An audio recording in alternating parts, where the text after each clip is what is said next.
Hello everyone.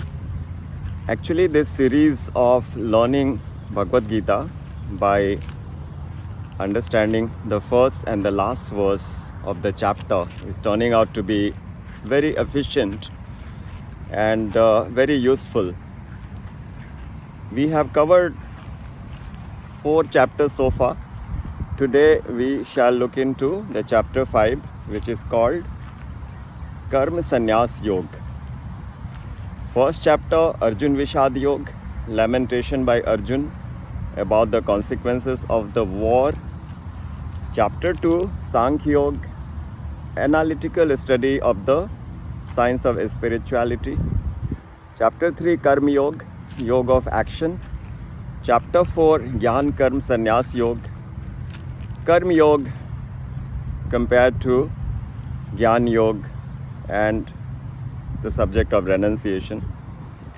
And chapter 5 exclusively Karma Sannyas Yoga, which we briefly discussed in the previous video, that Shree Krishna says between Karma Yoga and Karma Sannyas, Karma Yoga is superior. In Karma Yoga, we continue with whatever we are doing, even though we have learnt about the spiritual laws. We just don't believe in what we see in the material realm. We have a fair understanding of the spiritual realm. We have a fair understanding that we are the eternal soul, the immortal soul, and we continue to transmigrate from one body to another. And our future is in our hands by the rule, as you sow, so you reap. We can make our life as blissful and as peaceful as we want. So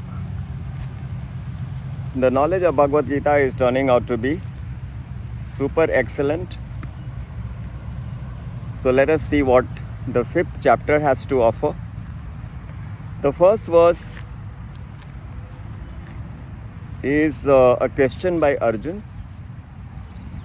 Arjun is asking Shree Krishna, sanyāsam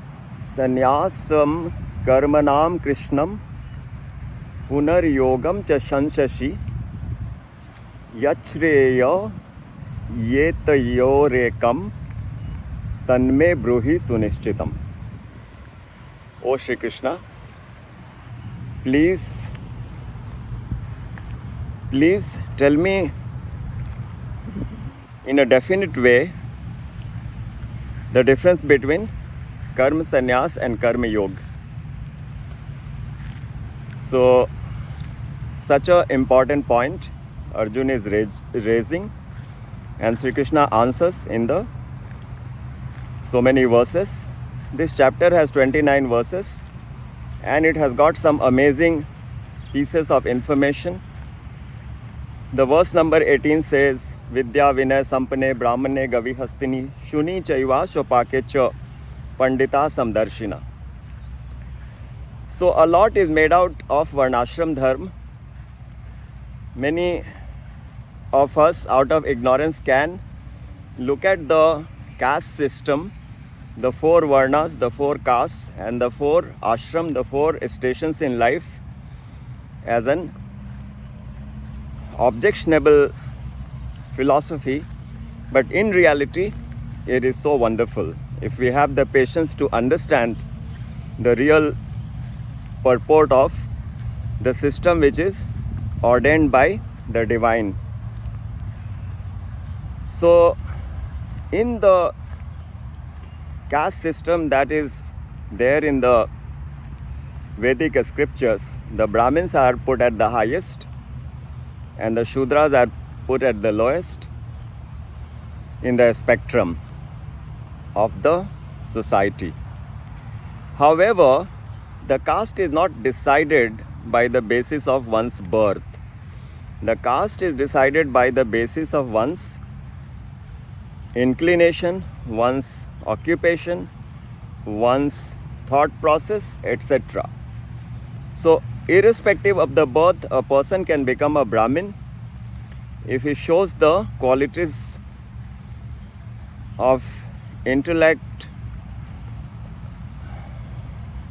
excellence in the matter of intellect and wisdom, knowledge, the knowledge of the spiritual science.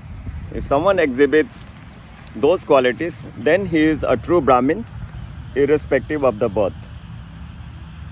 The society does need the 4 different types of people: the one who will be the mentors, the philosophers, the guide, the teachers, and those who will protect the people who need to be protected, the weak, the children and vulnerable people.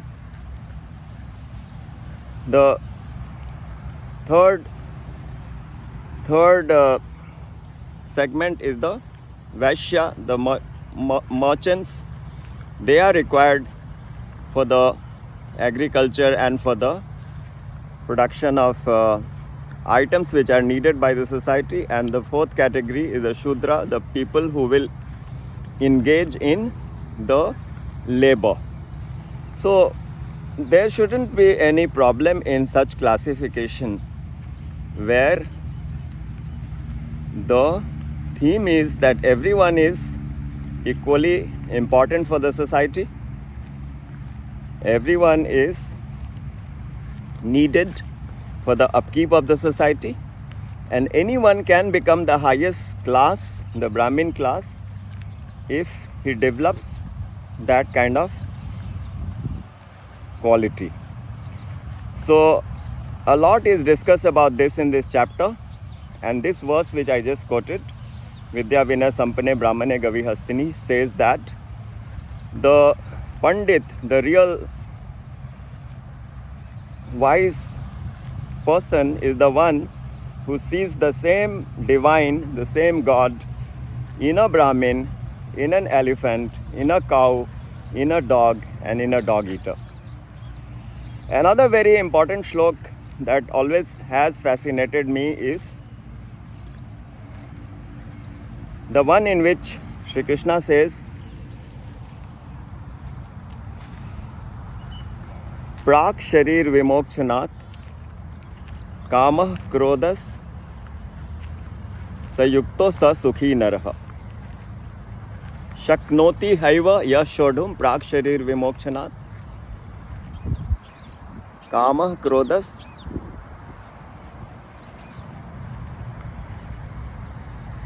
kamah krodha vegam sayukto sa sukhi narah. Who is the yogi? The person who can check the forces of desire and the forces of anger. So this is very logical. If we are given to, getting angry and getting, filled with all kinds of desires, we are not peace. We are not at peace, and we are not at the bliss state. And the control is very much required. So this verse is telling that only those of us can remain happy if we can check the forces of desire and the forces of anger. Shaknoti ya sa ya shodhum prak sharir vimokshanath kama krodha tatha vegam sayukto sa sukhi narah. And let us see the last shlok, which is the shlok number 29, the verse number 29, where the Lord says, bhoktāraṁ yajña-tapasāṁ sarva-loka-maheśhvaramsuhṛidaṁ sarva-bhūtānāṁ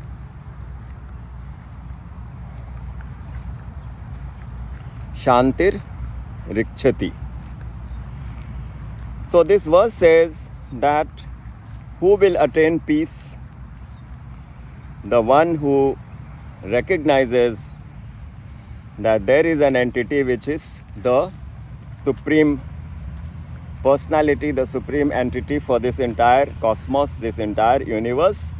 He is the one who is the controller.